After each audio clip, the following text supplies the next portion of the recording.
crazy. Oh my goodness. This is horrible. What even happened to this?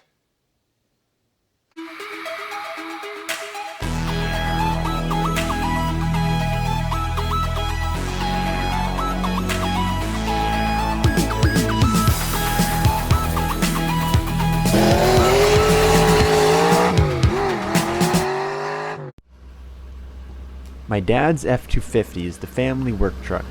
He uses it to haul his painting equipment for work. My mom uses it whenever she needs to trailer the horses somewhere. And of course, I use it whenever I need to get myself another project car, which is apparently quite often. So when he told me the brakes were starting to squeak, it made sense. It gets a lot of use and not very much maintenance. So I said I'll help him with it and figured, easy pad replacement and be done. But boy, was I in for a big surprise. Whoa. This is crazy. Oh my goodness. I know, you've seen this already. So now let's get a closer look. What am I so surprised about? This rotor is so worn down on this inner edge, the inner side of the rotor. It's amazing this truck even stopped. It's so badly worn that the inner wall is about paper thick.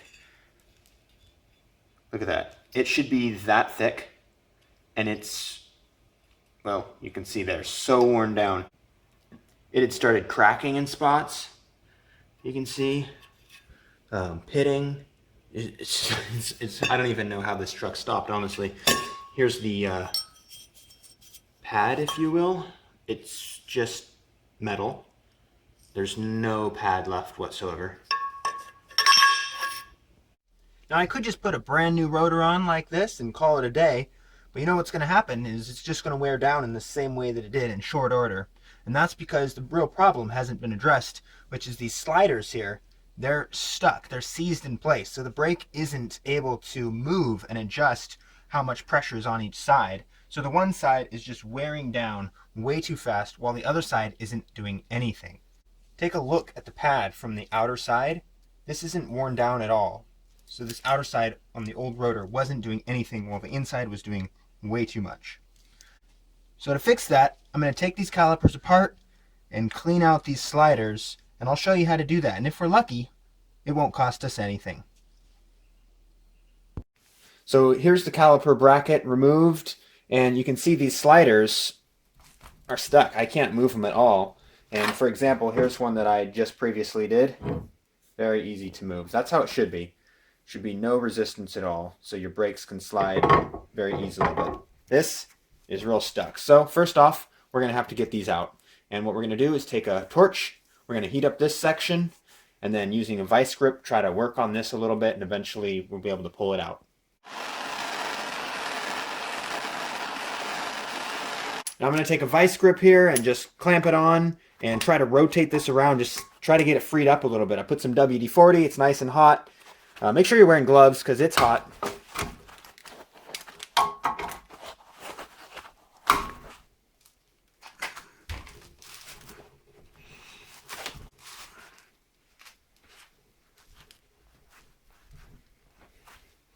Starting to move a little bit, but I'm probably going to need to put some more heat and some more WD-40 on it.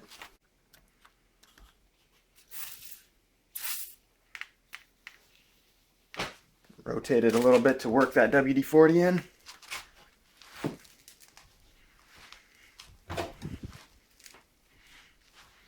And let's hit it with some more heat.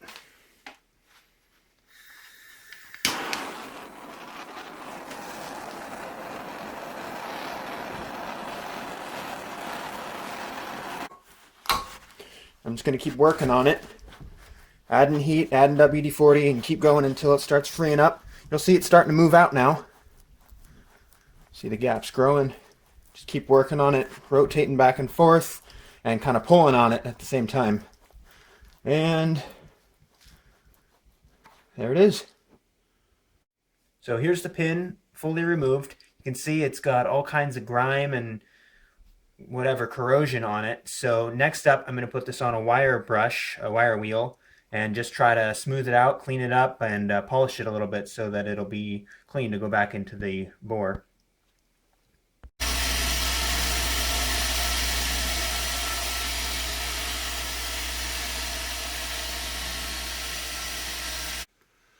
After putting it to the wire wheel, you can see it's a lot cleaner and smoother than the one I haven't done yet. So I'm going to do the same thing to the other one and then get them ready to install. Now both the pins are clean, but the bores are still dirty, so I'm going to clean that up next. First off, I'm just going to spray some WD-40 inside both the bores. It's still hot, so it might steam a little bit. Now if you have a mini home, that'll work great, but most people don't have that, so what can work instead is just an old drill and some ripped up old shirt. Just going to wrap this around the drill bit, and then we're just going to put it inside the bore and hone it up.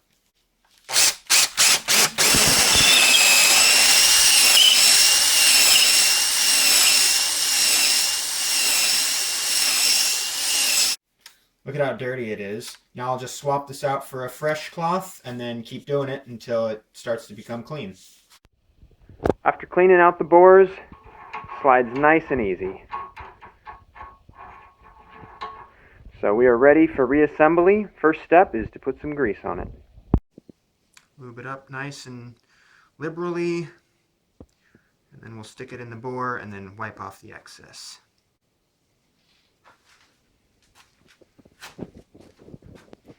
I've got a lot of extra grease on here. I'm just going to try to get as much in there as I can.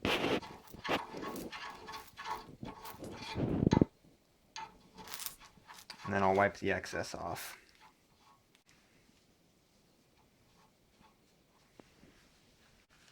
Now if your boot is still in good condition, no rips or tears, and has a good fit, snug fit, then you can still reuse that as well. But if it's got a tear, you definitely want to replace it.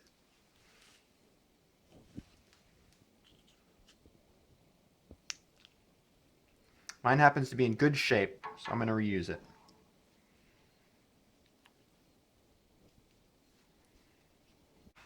Now it's in and moving quite easily. Perfect. Now the caliper's all back together, everything's ready to go, and you can see that it's easy to move the sliders. Now once the brakes are put on and clamped in place, this slack in the caliper will be taken out, so I won't be able to move it like that anymore. But you can see that the sliders are easy to move, and that's what helps even pressure be put on both sides of the rotor by having this be able to move. So there it is. Replace the pads, replace the rotor, but we didn't have to replace the caliper. Went ahead and fixed that, and that didn't cost anything.